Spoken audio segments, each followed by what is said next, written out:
क्या चल रहा है? अब तक तो आपका 112 पे काम नहीं हो रहा था, ये क्या चल रहा है? किससे पूछ के आप कैमरा लगा रहे हैं मेरे मुंह पे? इनका मैटर खत्म कर रही थी, आप बीच में आ गए तो करिए बात। आप इसको नीचे कर लीजिए, समझ आ रहा है? इसको नीचे कर लीजिए, ज्यादा स्मार्ट बनने की बिल्कुल कोशिश ना करें, क्योंकि अब जो 1.5 घंटे के आके जो तमाशा किया है वही आउट करने जा रही हूँ अभी। ये वही पर्सन था, इसके साथ 2 बंदे बैठे हुए थे गाड़ी में और उनके पास पिस्टल था। ये मुझे धमकी देके कि सीएम के खिलाफ बकवास करनी बंद कर दो और जितना तुम नाच रही हो ना ये बंद कर दो, वरना तुम दुनिया से गायब हो जाओगी। तो मैंने उस टाइम इसको सीधा ये बोला कि यहाँ मारो, यहाँ मारो, यहाँ दिखाने से जो फर्क नहीं पड़ता। और सीधा सीधा ये देखिए, ये मुझे मरवाने की पूरी साजिश रची जा रही है, इसमें हरियाणा पुलिस भी शामिल है। तो अब इस पे मैं डायरेक्टली अभी माननीय हमारे डीजीपी सर के पास जाती हूँ, मेरे पास वो रिकॉर्डिंग है प्रॉपर, आज वो वीडियो मैंने बनाई है और उस इंसान ने साफ उसमें बोला है कि सरकार उसको जो करने के लिए बोलेगी वो वही करेंगे। तो देखिए, माननीय अदालत ना हो तो ऐसे बेशरम और वाहियात जो यहाँ के नेता हैं वो अपनी औकात में कैसे रहेंगे? तो मुझे मेरे देश की अदालत पे पूरा विश्वास है, बहुत जल्दी संदीप सिंह जेल में भी जाएगा और इस्तीफा लेगा नहीं, उससे बकायदा मेरे देश का कानून इस्तीफा छीनते हुए उसको उतारेंगे और जेल की सलाखों के पीछे वो जाएगा, फिर चाहे मुख्यमंत्री इसको जितना प्रोटेक्ट करें। एक और बात है जो स्नैपचैट को लेकर है, या जो चैट आप दोनों के बीच में हुई थी उसको लेकर कहीं ना कहीं माना जा रहा है कि वो 2 तरफा चैट थी। क्या था ये चैट? बीजेपी के जितने भी नेता हैं, आई थिंक शायद वो बेटियों का सम्मान करने में या औरत जात का सम्मान करने में विश्वास नहीं रखते। जैसे कि विधानसभा के स्तर में भी मुख्यमंत्री जैसे बोल रहे हैं इस्तीफा नहीं लेंगे, नहीं लेंगे, नहीं लेंगे, पहले भी बोलते थे। फैक्ट क्या है? फैक्ट तो ये है, पूरी बीजेपी सरकार ने सब कुछ लगाया, लेकिन सच को रोक पाए क्या? सच तो सामने आया। तो ये जो मर्जी कर लें, ये इंसाफ पाने से बिल्कुल नहीं रोक सकते। नीचे रखिए, ये क्या तमाशा लगा रखा है? क्या चल रहा है ये क्या चल रहा है? अब तक तो आपका 112 पे काम नहीं हो रहा था, ये क्या चल रहा है? किससे पूछ के आप कैमरा लगा रहे हैं मेरे मुंह पे?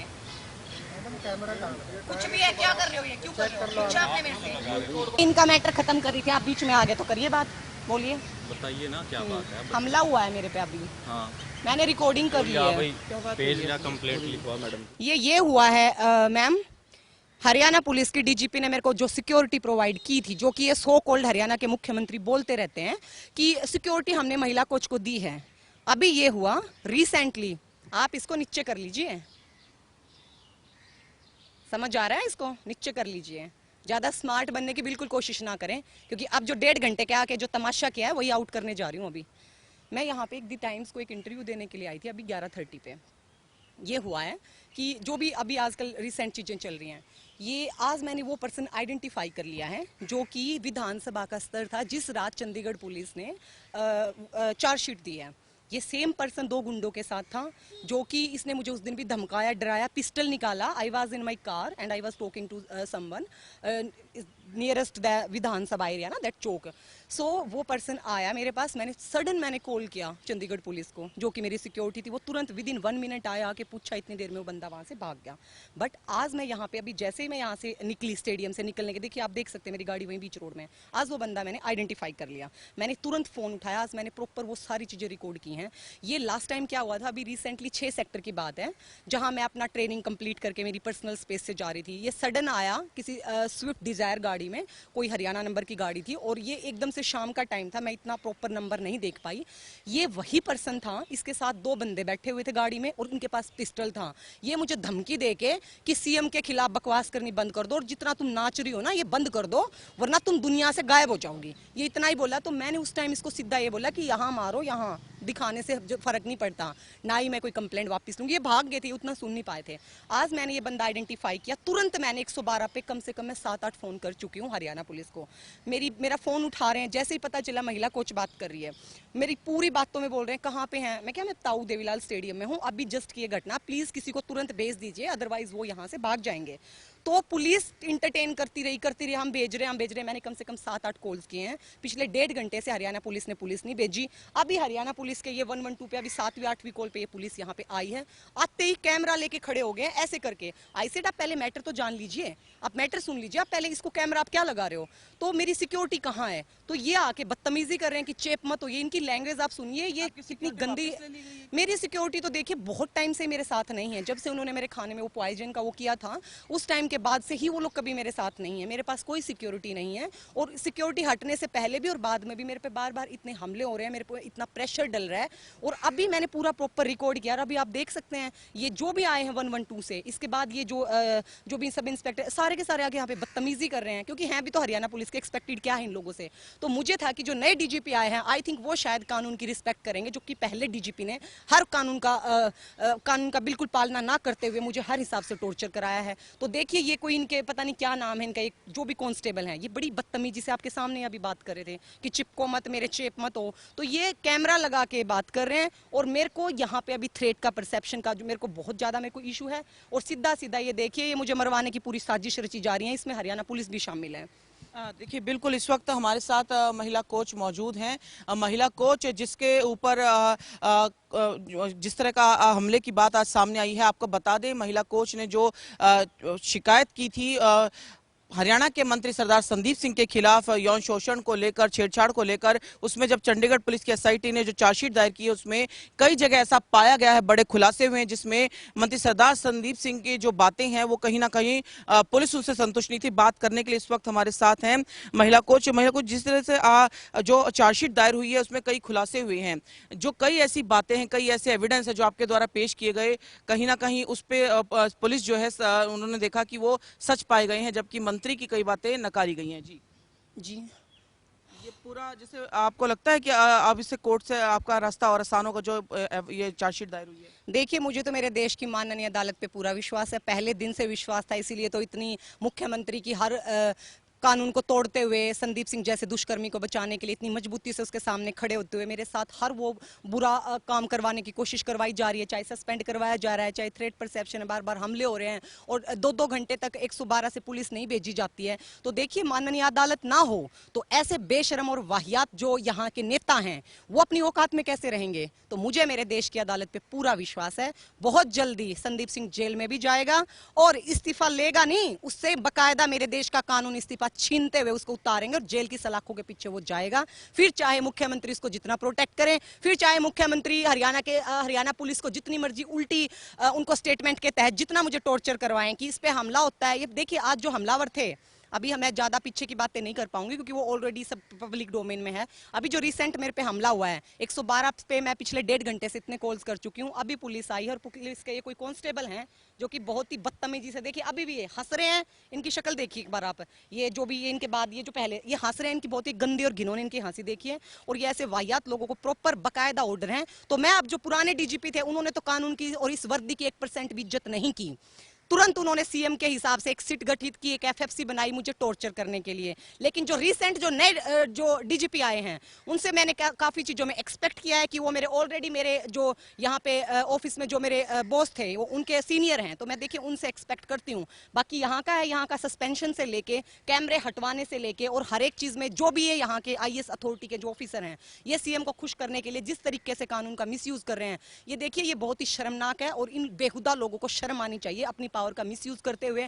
और ये जो आज ये हमला मेरे पे करवाया गया है ये पूरा सोची समझी चालाकी से करवाया गया है, जिसमें हरियाणा पुलिस यहाँ थाने के लोग भी शामिल हैं। क्योंकि जिस हिसाब से 112 पे इतनी टाइम से कॉल पे मैं कॉल कर रही हूँ, इमरजेंसी में इनको बुलाया है, ये देखिए आके यहाँ बदतमीजी कर रहे हैं, मेरी बात सुनने की बजाय वाहियात तरीके से सामने से पेश आ रहे हैं। तो अब इस पे मैं डायरेक्टली अभी माननीय हमारे डीजीपी सर के पास जाती हूँ, मेरे पास वो रिकॉर्डिंग है प्रॉपर, आज वो वीडियो मैंने बनाई है और उस इंसान ने साफ उसमें बोला है कि सरकार उसको जो करने के लिए बोलेगी वो वही करेंगे। जी बिल्कुल, एक बात और भी सामने आई थी चार्जशीट में, जिस तरीके से संदीप सिंह का ये कहना था कि आप केवल 15 मिनट ही वहां पे मिली थी और वो भी ऑफिस में, लेकिन जो पुलिस ने एसआईटी ने उसमें जांच में पाया, आपने प्रॉपर बताया कि कहाँ बेडरूम है, कहाँ वॉशरूम है और काफी समय वहां पे आपका रहा था, क्योंकि उबर से जो टाइमिंग है वो कहीं ना कहीं चेक की उन्होंने की थी। देखिए जो ट्रूथ है उसको तो बाहर आने से ट्रूथ विल रिवील, है ना, उसको कोई नहीं निकाल सकता और मुझे मेरे देश के कॉन्स्टिट्यूशन पे पूरा भरोसा है।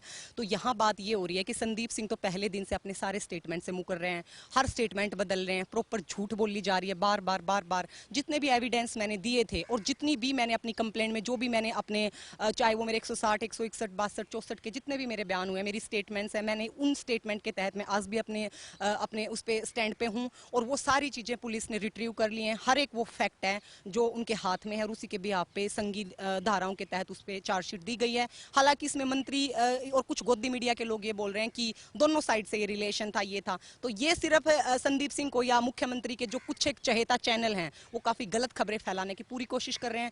ऐसा कुछ नहीं है। मैंने फर्स्ट डे भी संदीप सिंह को बोला था कि ना मतलब ना, मैं उसके साथ किसी भी प्रकार की किसी रिलेशनशिप में कमिटेड नहीं थी, ना ही मैं इंटरेस्टेड थी। उसके लिए मैंने बार बार काफी लोगों को शिकायतें दी, जो कि अभी सारे पुख्ता सबूत हैं वो पुलिस ने हासिल करते हुए माननीय अदालत में दिए हैं। एक जो तत्कालीन डायरेक्टर थे आईपीएस जो पंकज नैन है, उनकी भी एक बात सामने आई कि उन्होंने कहा कि 3-4 बार मंत्री सरदार संदीप सिंह ने उनसे कहा था कि आपका जिम वेयर ठीक नहीं है, जबकि जांच में संदीप सिंह ये कहते रहे कि मैंने तो कभी नोटिस ही नहीं किया जिम। देखिए बात ऐसी है, देश के सब अधिकारी बिकाऊ नहीं हैं, सब करप्ट नहीं हैं। मुझे काफी खुशी है and I am very lucky कि मैंने इस खेल डिपार्टमेंट में कोई एक अच्छा एक सिंगल पर्सन तो ऐसा देखा है जिसने अपनी यूनिफॉर्म और अपने काम को सबसे ज्यादा वैल्यू देते हुए, किसी के प्रेशर में ना आते हुए सच का साथ दिया है। जी।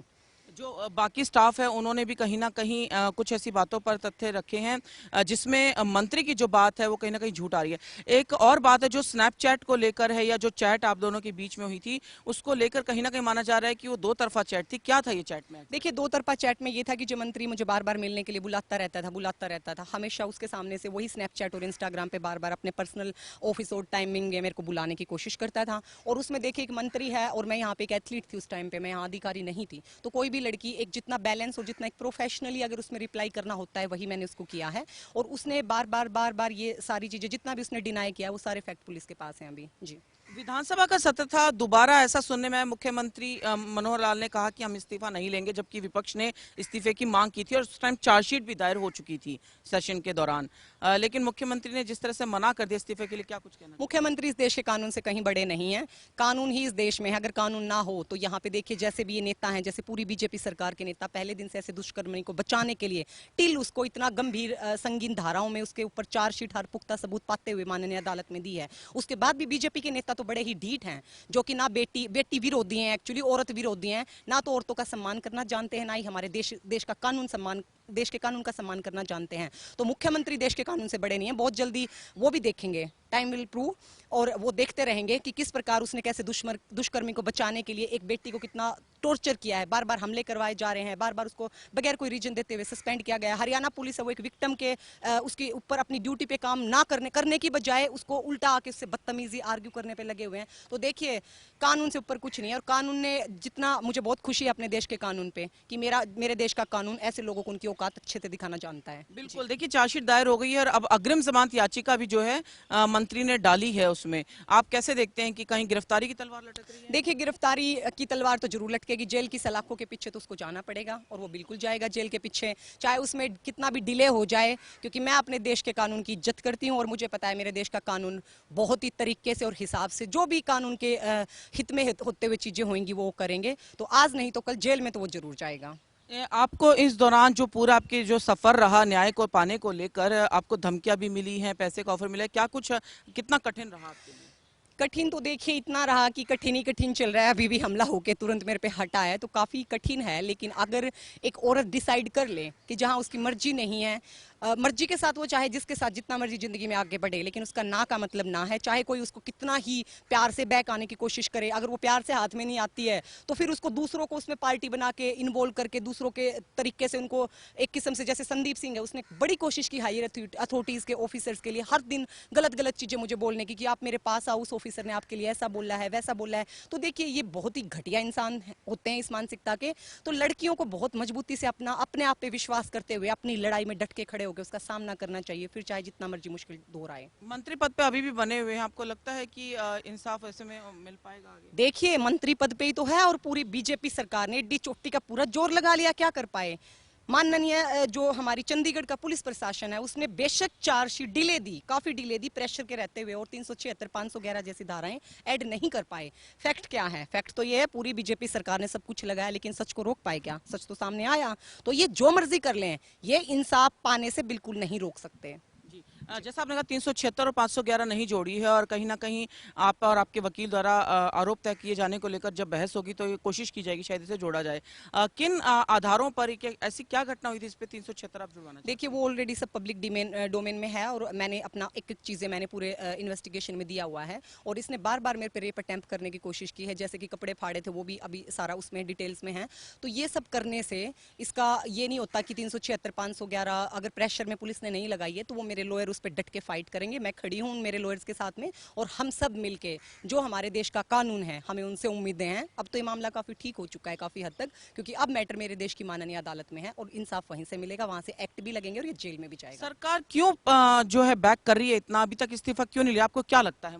बीजेपी के जितने भी नेता हैं, आई थिंक शायद वो बेटियों का सम्मान करने में या औरत जात का सम्मान करने में विश्वास नहीं रखते। जैसे कि विधानसभा के स्तर में भी मुख्यमंत्री जैसे बोल रहे हैं इस्तीफा नहीं लेंगे नहीं लेंगे नहीं लेंगे। पहले भी बोलते थे इस्तीफा नहीं लेंगे नहीं लेंगे नहीं लेंगे, अगर पुलिस चार्जशीट में गिल्टी देती है तो हम इस्तीफा ले लेंगे। अब बोल रहे हैं नहीं लेंगे नहीं लेंगे। तो ये महिला विरोधी सरकार के बीमार मानसिकता के नेता हैं, जो कि हंस हंस के विधानसभा के स्तर में, तो वहां पे कोई चुटकले और एंटरटेन का जैसा तो कुछ था नहीं। तो ये साफ तौर पर ये दिखाते हैं कि इनकी मानसिकता औरतों के लिए बहुत ही छोटी और बीमार है, और बेटियां इनकी मोहताज नहीं है। बेटियों को इंसाफ उनके अपने दम पे और उनकी सच्चाई के तहत मिलने में वो सक्षम है। उन्हें ऐसे गिरे और गंदी मानसिकता के नेताओं की कोई जरूरत नहीं है। जी बिल्कुल, देखिए महिला कोच जो है पूरे दृढ़ निश्चय से अपने इंसाफ के लिए लड़ाई लड़ रही हैं, चाहे इन्हें धमकी दी गई हो, पैसे का लालच दिया या किसी भी तरीके का इनको तंग परेशान सस्पेंड, इनकी प्रैक्टिस पे नहीं रोक दिया गया, इनके जो गेम है जो होने वाला था उसका करियर, इनका स्पोर्ट्स करियर दाव पे लग गया, बावजूद इसके वो अपने इंसाफ की लड़ाई लड़ने को तैयार हैं और आगे भी लड़ रही हैं। और आपको बता दें कि जो चार्जशीट दायर की गई है उसमें कहीं ना कहीं मंत्री के